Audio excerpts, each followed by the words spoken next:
Giro qui remet devant. Chance là pour Amario. Rondelle qui est récupérée par Amario. Amario s'amène. Remet derrière le tir qui a dévié. Ça a été bloqué devant.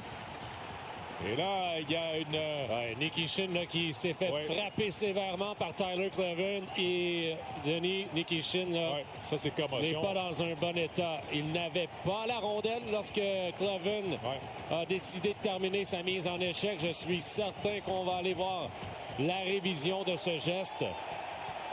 Nikishin, là, on le voyait, là, c'est indique commotion cérébrale, beaucoup de difficultés à se relever. Alors, j'ai hâte de voir ce qu'on va décider du côté des arbitres. Oh là, ça regarde pas bien. Vraiment pas bien. Et Nikishin, là, c'est un gaillard. Là. Ça, c'est le genre de geste qu'on n'aime jamais voir. C'est le genre de blessure qu'on n'aime jamais voir. Alors, il y avait beaucoup d'actions et ça a amené une chance de marquer les Sénateurs d'Ottawa.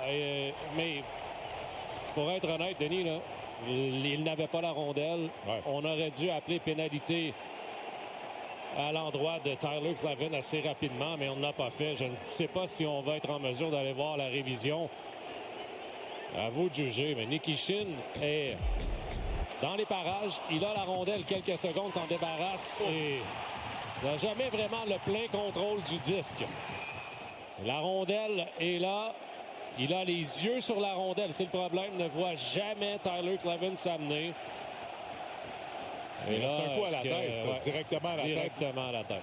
Alors, si on n'a pas apprécié le geste à l'endroit de Sanderson lors du dernier match, on ne peut pas du tout apprécier le geste à l'endroit de Nikishin. Là, on a vu Gostisbehere avec Amario. Il y avait Svechnikov qui voulait s'en prendre à Kleven.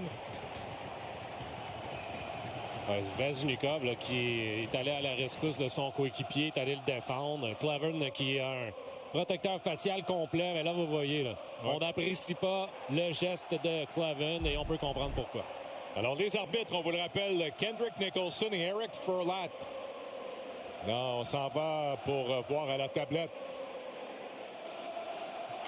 J'ai très hâte de voir ce qu'on va décider maintenant.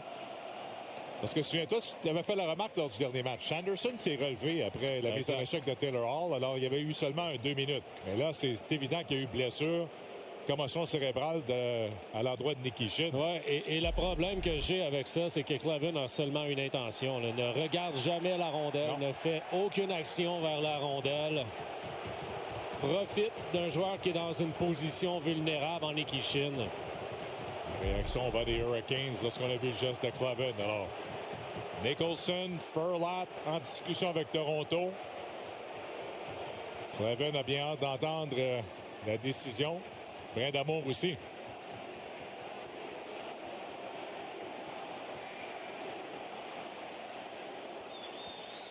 After review, Carolina number 37 has 4 minutes for roughing. Ottawa number 10, 2 minutes for roughing.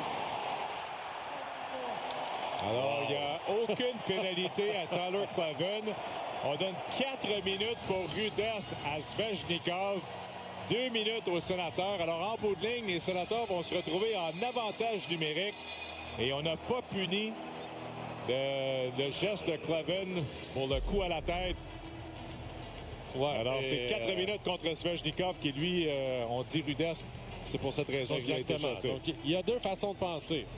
Que Kleven est allé d'une mise en échec légale parce que la rondelle était dans les parages et que c'est Nikishin qui s'est positionné lui-même dans une mauvaise position. Ou bien, tout simplement, qu'on a raté l'appel et qu'on veut peut-être là,